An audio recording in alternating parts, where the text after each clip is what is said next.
Bismillah.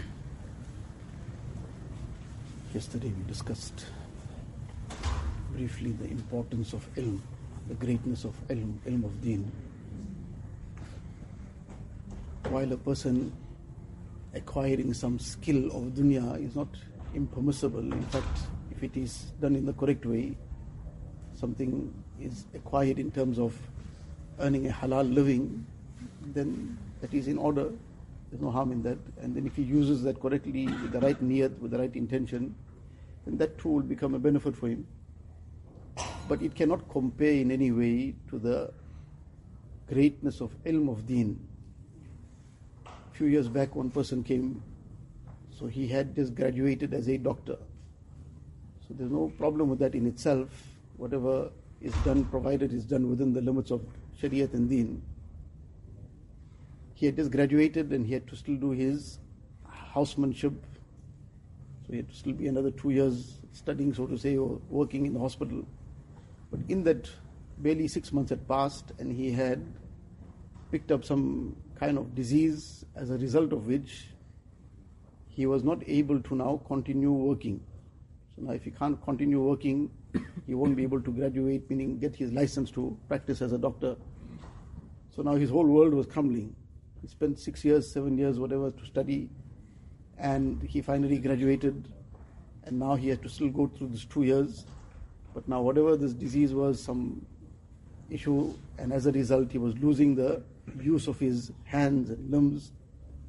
So now his whole world was crumbling, that all this 6 years, 7 years I studied has all gone to waste. Now this is, in itself, it wasn't a problem, but now that this became his end result, Allah knows best what happened after that, but he saw his whole world now crumbling, everything now coming to zero.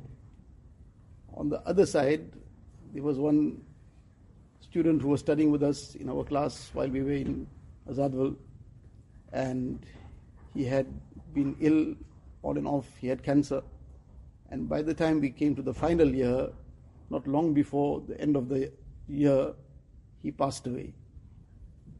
Now, he also studied his full, almost came to the end, he also passed away, and didn't stay in dunya to continue with whatever he had studied so many years to now take it forward.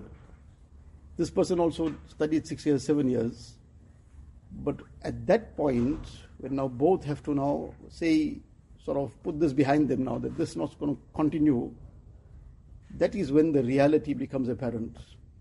That this person, 6 years, 7 years of study, it would have helped him in dunya if he used it correctly. But that's where it finished off. Now that that was not possible anymore, that was the end of it.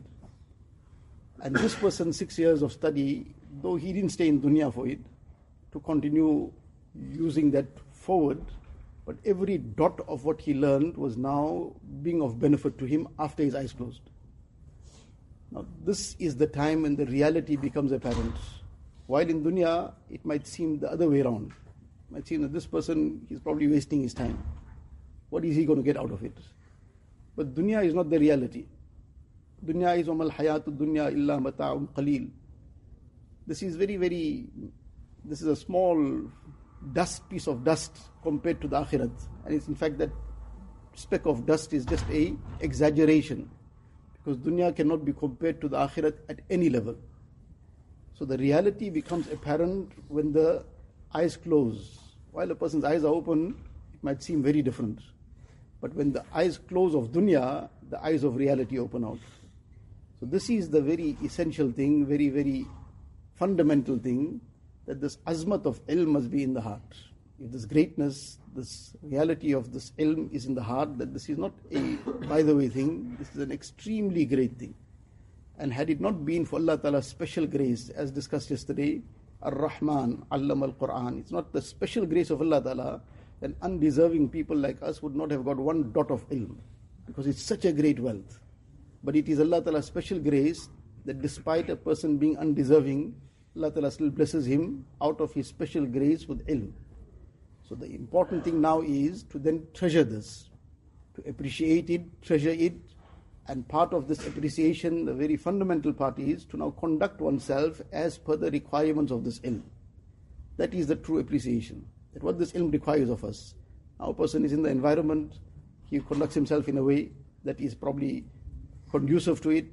But then when he leaves, he's out, he's gone back home, it's a holiday time. Does he still live up to the requirements of this ilm? Does he conduct himself the way ilm requires of him? If he does that, then alhamdulillah, he's appreciating this ilm. Then he is really appreciating it. But otherwise, it means that the greatness of this ilm hasn't yet come in the heart. That is the very, very fundamental thing to now ponder over this. Think about it. What Allah Ta'ala has blessed me with. The whole world put together can't compare to one fraction of this. And then to make shukr for it verbally, and the shukr of amal, that we then conduct ourselves accordingly. Allah. अल्लाह अल्लाह कैसा प्यारा नाम है, आशिकों का मीना और जाम है।